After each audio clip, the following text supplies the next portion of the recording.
Welcome to Oral Hygiene. It's the podcast where we talk about educational films, experimental cult films, and interesting documentaries. This is Matt here. Andrew Shearer is here. Hello.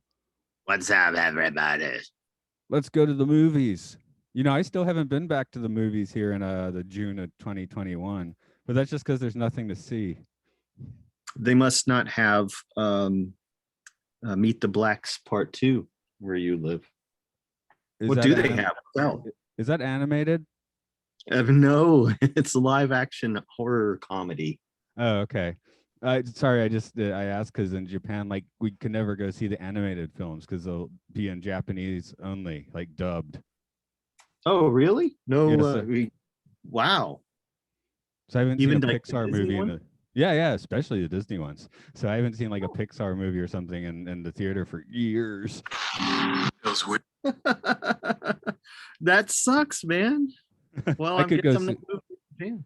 I could see him in Japanese. Because yeah, Luke was talking about how he wanted to get the Blu-ray of Spider-Verse, watch it in English, and then go see it in a theater where it would only be in Japanese. Right. So, but it didn't work out that way. So, I could see that. Yeah. That's I have been I've been to one of the early ones where it was like so they had separated the seating so much that you couldn't really, it was like being there by yourself basically. And that was weird. I had gone to see the Saw movie with Chris Rock and Samuel L. Jackson, Spiral Saw. ooh, that'll cut you interestingly up. Well, Cut you up it was interestingly. it was weirder being in the theater again than anything that was in the movie. Like I was more freaked out breathing the air of strangers in a small enclosed space than I was of the gory death in the movie. So, but I've since then been to, a couple of public screenings with a full crowd and it was fine. I've also been to the drive-in a lot. Right. I understand those are coming back with screens flying around and things in the wind. Yeah, yeah, but it's a good way to kind of ease back. But it's never not going to be weird. I think now I'm going to be a lot more choosy of what I go to, at least until there's vaccines for kids. Yeah, Like, I'm under I'm sitting here checking to see what I could actually like watch at the theater at the moment. Oh, there we go. Video. Anyway, while I'm doing that, how's about giving this is 1949's Let's Go to the Movies. So can you tell folks what this is? Yeah, this is cool. I really enjoyed this one. This is a about a, I guess, a 10-minute documentary about the origins of cinema and the golden, like the early years of Hollywood film production. And there were things in here, and I've read a lot of books, seen a lot of documentaries about this time period. And I don't think this is the first time I ever saw how cellulose was made and how film stock was actually made. So I thought this was going to kind of be funny and corny, and it is. You definitely get to see cinema's racist past, even Yeah, I though was about to say that stood out to me a bit, but yeah, in 1940, yeah, oh yeah, there's footage of Al Jolson, the jazz singer. You got, of course, Birth of a Nation, but it was yeah, there were parts in it that I think were really really educational and stuff that that's kind of made it stand out. And I don't think in 1949 they realized just how racist that stuff was. I don't think they could have. They probably maybe were happy with how racist it was, like I don't know. But yeah, so it was kind of like it was educational, but yet also kind of a chuckle for me because I have read more than once Kenneth Anger's Hollywood Babylon books. So there's this version which kids could see. It's like, hey kids, here's how movies are made. But then there's of course the terrible dark side to the golden age of Hollywood. yeah, which we'll get into that a bit too. Sorry, finally, here's the options at a Japanese theater right now.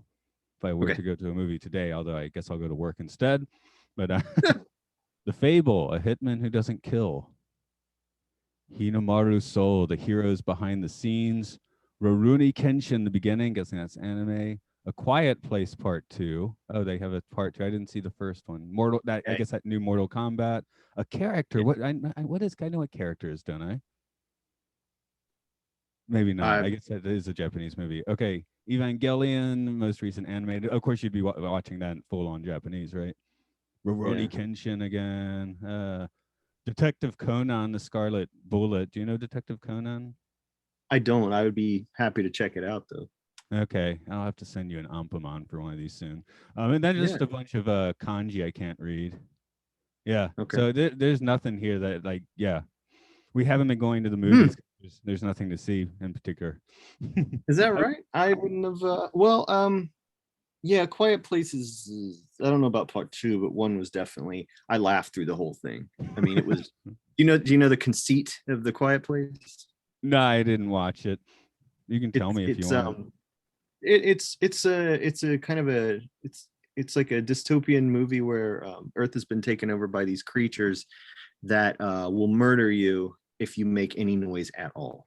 So it's about how the society has adapted to being a quiet place, as quiet as you can. And all I kept thinking through that the whole movie, anytime there's an intense scene where someone's trying not to make noise, farting.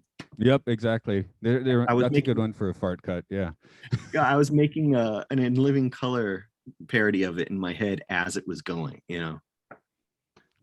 Oh, I'm sorry. I'm just starting to actually look at my notes. My first one is not this film's fault, but that YouTube made me watch a video of Jane Goodall faking an orgasm to start this film. Did they? She was doing a orangutan or something, right? But Oh, I'm sure. she's just on Oh, the camera going, whoa, whoa. I'm like, why do I have to see this? You know, 5 seconds you of it never was know. It could have been an Activia yogurt commercial. yeah. I didn't know, and then just with the movie itself, I was not aware that Oscars in the 40s were that large. Your Oscar Oh, isn't like sure. if your Oscar isn't full on, you know, four people on top of each other statue size, you didn't really win one.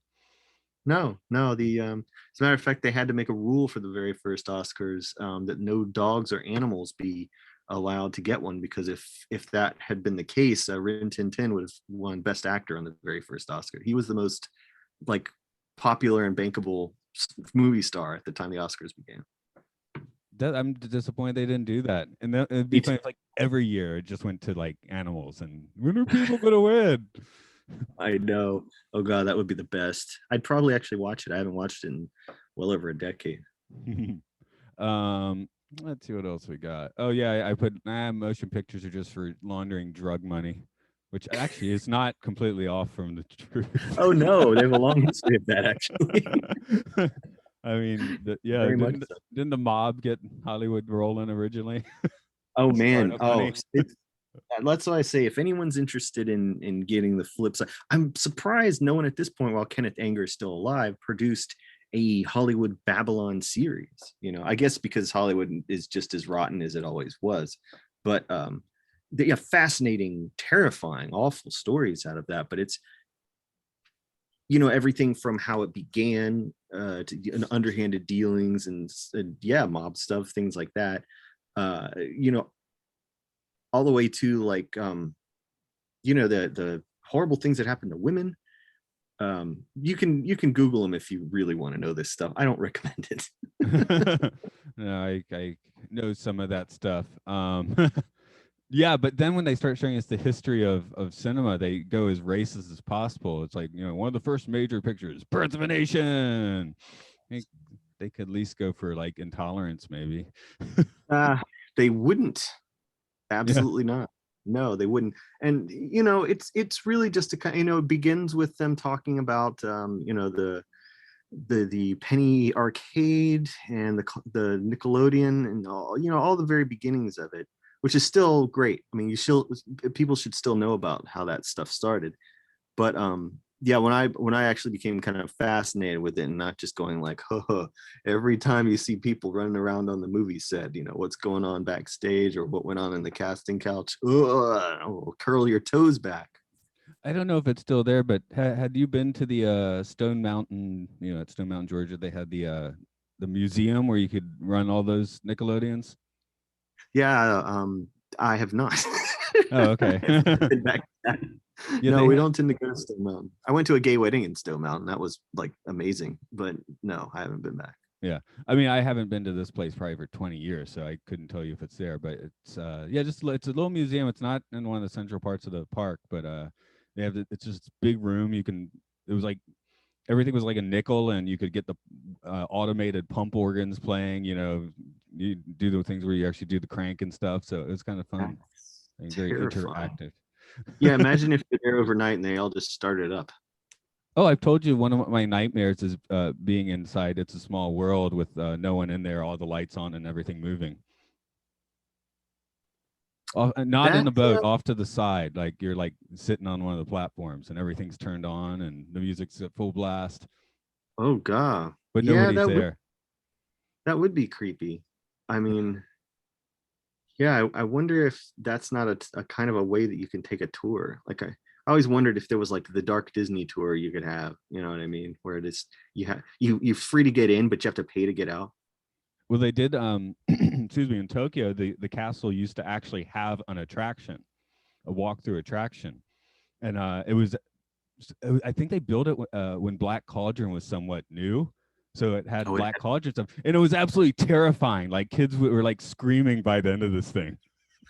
oh, is that some kind of warfare? Like why did Disney do that? Did he really hate Japan? Well, Japan did it to themselves in the 80s. Again, it's Black Cauldron based, right? And I think it's the Oriental Land Holdings Company is what actually runs Tokyo Disney. It's not the Disney company. They just license everything. So You know, that's terrifying. Like that to me. I could do It's a Small World, nobody in it, but definitely wouldn't want to be even with people in a situation. This one is a walkthrough. I'll see if I can find. Maybe I'll find a video of it for this sometime. But yeah, it was a totally bizarre attraction. And they shut it down because it was making kids like shit themselves. But I did have the opportunity to do it before they took it down. You didn't take Kana in there, did you? No, this was like 2004. I think they like took it apart like shortly after that. She Okay, wants good, to watch The because Shining though. that's playing the drive-in tomorrow if it doesn't rain. Oh, okay, we'll fly in. But yeah, and we were watching Interstellar, and my wife's like, you can't watch your Shining till you finish Interstellar. Oh, well, you know, fair. Yeah, I mean, that's fair. Because Interstellar does start a little slow, right? I mean, a great movie, but it takes an hour for it to really start firing on all on the editing cylinders. Yeah, if you're going to see it because you want like space stuff, yeah. Well, I'm just saying, for an 11-year-old watching it, it might take an hour before they really get keyed in. No, I wouldn't be the first one I'd pick for someone who is 11 to watch, but it would depend on the person who's 11, I guess. Right. Let's see what else. Yeah. Al Jolson screaming "Mammy." That certainly doesn't seem. And with all the old white women just love him. For an extended period of time, we get Jolson singing from the jazz singer.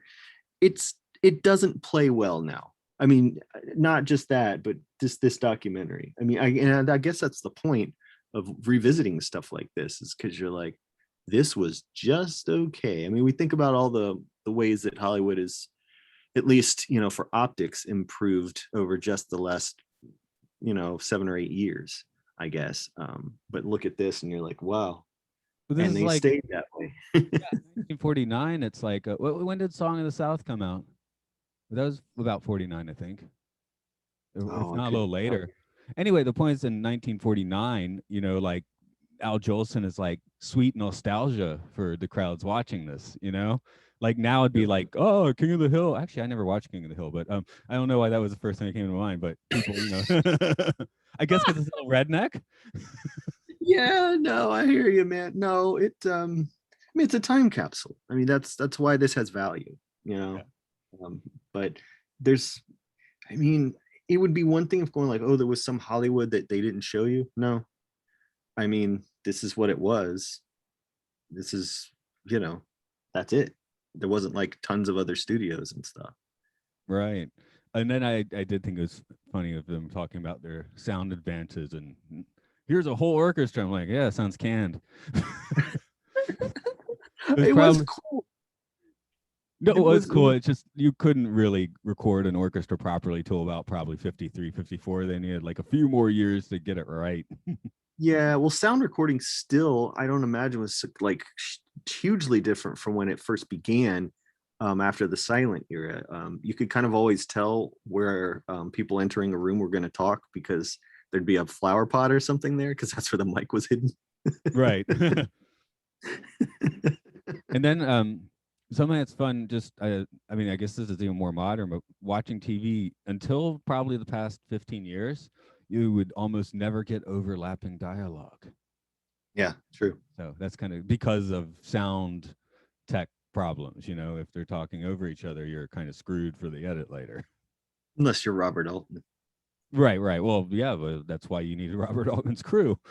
Exactly. Yeah.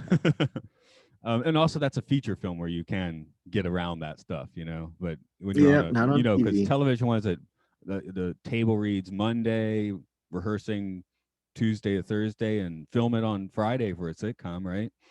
Yeah, pretty much. And also that people are, it's kind of doubling back now where film is kind of, or popular film is kind of in a big way television on screen, especially with all the superhero stuff. Like Marvel is really episodic to the point of being kind of like watching a TV series, kind of like no matter what director it is, it's all going to look the same and kind of be tonally the same. I did officially hit my wall, by the way. I watched the first 13 minutes of the Falcon and the Winter Soldier. I was like, of the first episode, I was like, yeah, this is just Marvel stuff. I stopped watching. I didn't get back to it. Didn't watch that new Star Wars show. Didn't start watching Loki. I guess I quit caring.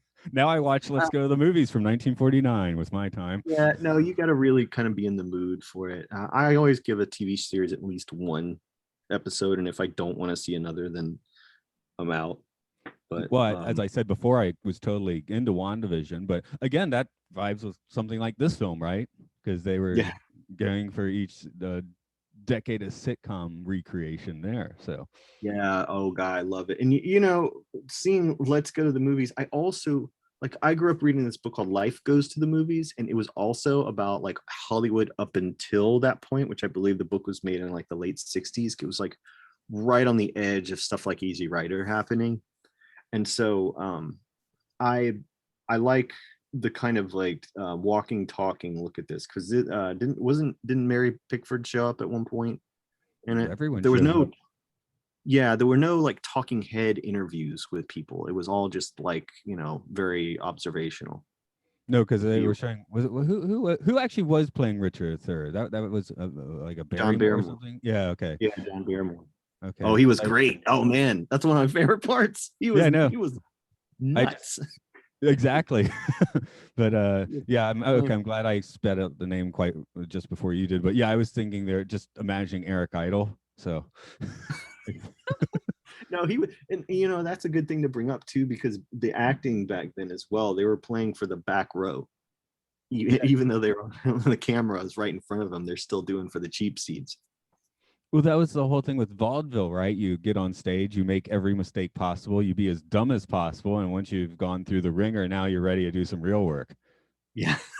So I would imagine everybody kind of came from the stage at that point for a very long time, and so it was just more, I don't know, you get an energy that you don't see a lot anymore. And after that, they get to a couple more like, not well, okay, we'll say inappropriate things. It's like they go to a documentary. It's like, hey, look at all this cotton farming. I guess that's when they're talking about how the film's made. So Exactly, it comes unfortunate. Yeah, that's just an unfortunate coincidence, I guess. It is. That's true. I shouldn't be laughing, but oh god, like I said, there's parts of this that'll just make you go, wow, right. But sorry, I can't. Yeah, I can't slam for that because that actually is how you make film. But yeah, you wouldn't until you saw this. You'd be, what? You use cotton to make film? That's crazy. It's crazy talk. Yeah, no, it's just it's wild to imagine how much they went through too, because you hear about movies that shot for thousands and thousands of feet, and you're going like, oh man, really? Yeah. Somebody had to make all that. Yeah, I mean, for normal people, photography is so different now because we're old enough that we had to like set up the shot and hope it worked because we're not going to see it for a week or more. Yeah, and so yeah, the whole thing has changed, like the whole technological aspect. So in that regard, though, it is really awesome to see how it was done, because some things haven't changed. Oh yeah, of course. I mean, there is debate. You know, basic. I mean, you know, the flow of editing and stuff hasn't changed too much since the you got MTV jump cut editing, but you know, as far as standard editing, it's Yeah, still 3 act pretty. structure. Yeah. Yeah, Yeah. yeah. But yeah, as I say, you can't make a movie without Americans, right? Bollywood, right? Iran. Don't tell the French New Wavers that. No, oh gosh. No, and you know, they did say that there was no patent, right? They did mention that, but they didn't go on to say like who else was doing film at the same time as this. You know, that Right. wasn't really scope. Their scope was 10 minutes, let's get out, get in, get done, and don't mention the fact that we didn't like invent, you know, the movie industry. No, I haven't said it because I assumed it was obvious, but it is. I mean, this is what plays before the feature, right? It's this, a newsreel, and then right into the. I mean, I liked to maybe 20 years ago when Warner Brothers was putting out some classic movies that way, where you could watch them Yeah. at home with that whole run of things. It's probably where this came from, one of those DVDs. No, But it had to have. It had to have. And you know, thinking about like now, like the amount of trailers you will sit through, any other what they call pre-feature content at that point is just a slog. You know, yeah, I remember Pixar or Disney, I can't remember which one was, did this film called Coco that was kind of like their version of the Book of Life. And so you had all your trailers. This is a kids movie. It's supposed to be for kids, little kids. You had all your trailers. Then you had a 20-minute Frozen short, if you could call it that, at 20 minutes. Then the like 2 hour kids movie begins. I mean, by the end, little kids were just like walking around, like shuffling like a bunch of little zombies in the theater. They were so not, they did not care about the ending of Coco. They just like, too much theater. You know, that was a big ask. I think they eventually quit. They pulled that Frozen short film off of there because they realized it was kind of utter hell for parents and children. yeah. Japan's not quite as bad about that many trailers, but I definitely remember when we saw Endgame, it was like some insane amount of trailers, like a full on 30 minutes of trailers or something for a, what, 3.5 hour movie. That's like It's way too, I mean, it's too much of an ask with no intermission, you know? Well, right. intermission just going to make stay there even longer though. Have you ever had an intermission Um, for a film? oh, I was going to say after eating the bowl of chili sometimes, yes. A film. Yeah. Were you with me? There was the intermission in Pink Flamingos at the Tate Center. Oh, right, yes, and half of the people left. Right after the singing asphalt, there's this Yeah, collective gas, like they cut the air, the oxygen off in the room. Everybody, ah! Yeah, and This is when it 20 years when it after the movie. started again, there was not as many people in the theater. Nope, they were there to say, "Okay, I went." Yeah. That's quite enough of that. I gotta say I stayed. No, I do remember. This would have been in Atlanta at the Terra Theater. Because we went to see the Kenneth Branagh Hamlet, which that has to have a intermission. It's Yeah, 4+ hours. it is, but It I was mean, for extra credit, by the way. So did they show that in 70 millimeter at the Terra? yeah, Cool. so it was just really Not every, long.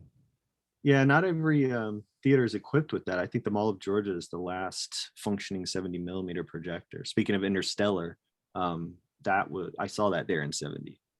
No, one of the coolest films or experiences was actually seeing 2001 in New York City in 70 millimeter. So that was pretty cool. Like you just see details in that film that you never notice otherwise. So Yeah, and you're close enough up to it to see every nose hair, probably. yeah. But yeah, the March of Progress. They ended with that March of Progress music, of course. Gotta love that.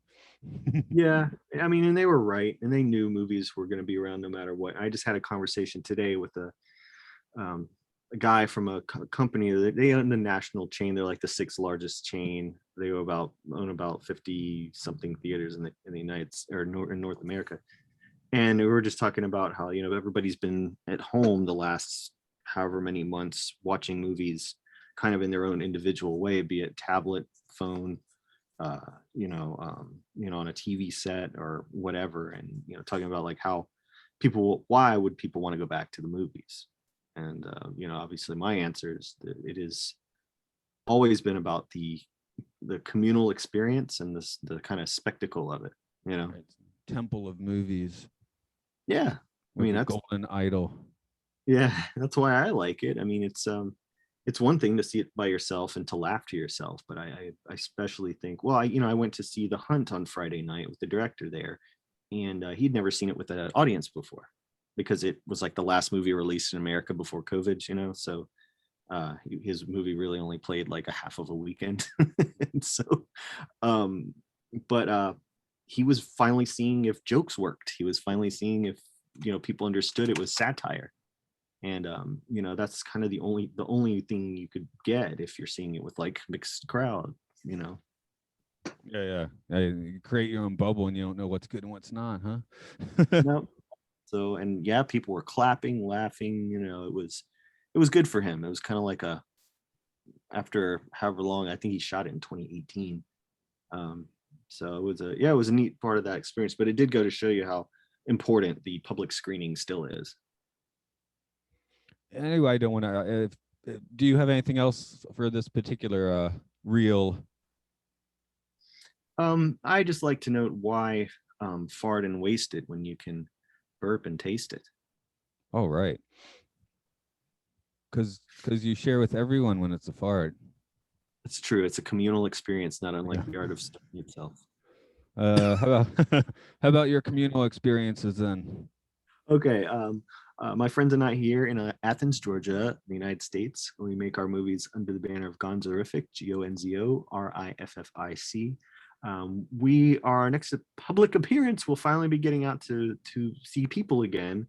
On July 31st and August 1st, we will be at the East, at the East something punk rock flea market at the Classic Center. So we'll be there with a bunch of other DIY artists and having our booth, and come up and get an autograph or tell us that you can't stand us or whatever you want to do. But you can keep up with that and all of other things. Come on over and fart. Yeah, please do. I mean, we can't leave the table. I've had someone do that to me before. It was a cast member of the original Dawn of the Dead. He had the table across from ours, and yeah, we absolutely couldn't leave because we had merchandise on the table, and he was farting constantly the whole weekend. I almost had something there. I almost had a fart. No, it wasn't that. Oh well. I lost the thought, the fart thought. So I felt like you were about to say something else when I interrupted. That's fine. No. Okay. This is come see it. This is the Aural Hygiene Pod. We're at Facebook. We're on Twitter. I was just listening. People, do people say we're on Skype anymore? We're not on Skype. No, I don't think so. I think I was listening to an older podcast where you would announce you're on Skype. I was like, I've never said that before, and I'm not on there anyway. No, do people use Skype anymore? No, and it's strange because Skype was kind of the go-to for video conferencing prior to COVID, and I don't know how Skype dropped that ball, but Zoom really, I mean, which we're on now, Zoom really, like, they're the hero of it, basically. Skype, I don't know why they weren't. And yeah, editing so much nicer with Zoom. Yeah. No, I agree. I like it as well. Okay, well, let's all go to the movies. Yeah, go fart at the movies. There's a captive audience. The smaller the theater, the better. I like them shoebox theaters where I could really make it reek. Oh, here we go. The story that I forgot. This was 15 years ago, and shortly after I started teaching in Japan, and this guy came in. I guess he'd been biking and jogging, and he was wearing flip-flops, and his feet were just like the worst smelling thing in the universe. And we're in like a, like 7 foot by 7 foot classroom, and oh my God, it was horrible. So yeah, they don't need to repaint because it peels off by itself. I would have preferred a fartist in that case.